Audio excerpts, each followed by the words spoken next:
আমাদের উপর তারা কি একটা মিথ্যা কথা বলে। আমরা বলি ওয়াহাবি। আমরা সাহাবায়ে কেরামের ইতিহাস পড়ি, রাসূল সাল্লাল্লাহু আলাইহি সাল্লাম সিরাত মিলাদ পড়ি, বড় বড় আকাবিরদের কিতাব পড়ি। আমরা কোরআন হাদিস পড়ার পরও বলি আমরা ওয়াহাবি। ওয়াহাবি গরু চোর। কি বলছিস তুই? আমি যে বলছিলাম মনে আসেনি? তারপরও তোদের কাছে আপনার প্রশ্ন করতেছি, চ্যালেঞ্জ করতেছি, তোদের মধ্যে যদি কোনো আলেম থাকে, কওমি মাদ্রাসার মধ্যে 7 বছর পড়তেছি, জালালাইন পড়তেছি, বছর অনেক কিতাবাদি পড়েছি, ওয়াহাবির কোনো ইতিহাস, ওই ব্যক্তির কোনো জীবনী, ওই কোন ব্যক্তির আদর্শ যদি আমরা গ্রহণ করে থাকি, ওয়াহাবি গরু চোর, ওয়াহাবি হাঁস চোর, দেখছি চোর, আরো জোরে কান, দুম্বা চোর, বেড়া চোর, তিন চোর, 14 গোষ্ঠী চোর। সঠিক বলেছেন।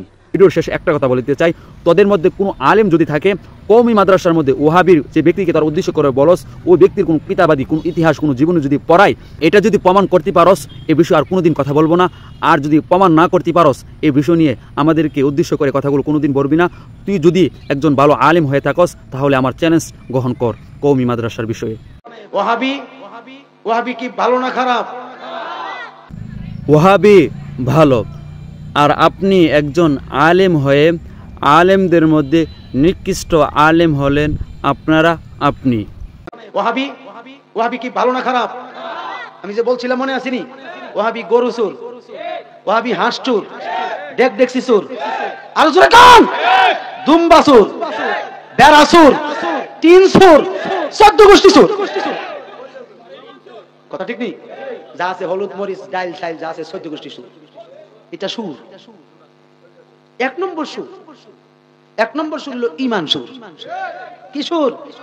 ঈমান কেড়ে নেয়। কথা ঠিক কিনা? সে কি বলতেছে একজন আলেম হয়ে, এগুলো শোনার পর আমাদের মুখগুলা বন্ধ থাকতে পারে না। কারণ কি, এই বিষয়গুলো নিয়ে আমাদের কথা বলতে হয়। সে স্টেজের মধ্যে বসিয়া তার জবান দিয়া যা আসতেছে তাই বলতেছে। কারণ কি, কাদেরকে এই কথাগুলা বলে আমরা বুঝি। এই বিষয়গুলো নিয়ে কথা এই জন্যই বলি, আজ পর্যন্ত বেদাতীদের, তোদের দলের, তোদেরকে তো আমরা হক মনে করি না।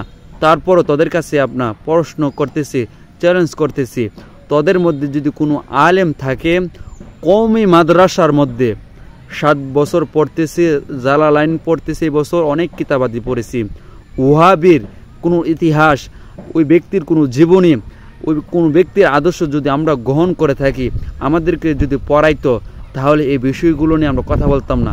কারণ কি, আমরা এইগুলো নিয়ে পড়াশুনো করি না। আমাদের উপর তারা কি একটা মিথ্যা কথা বলে। আমরা বলি ওয়াহাবি। আমরা সাহাবায়ে কেরামের ইতিহাস পড়ি, রাসূল সাল্লাল্লাহু আলাইহি সাল্লাম সিরাত মিলাদ পড়ি, বড় বড় আকাবিরদের কিতাব পড়ি। আমরা কোরআন হাদিস পড়ার পরও বলি আমরা ওয়াহাবি। জাতিকে শুধু বিভ্রান্ত করতে পারস, এ জাতিকে কিভাবে গুমরা করবি, এই নিয়ে তোদের মাঠে ময়দানে কাজ।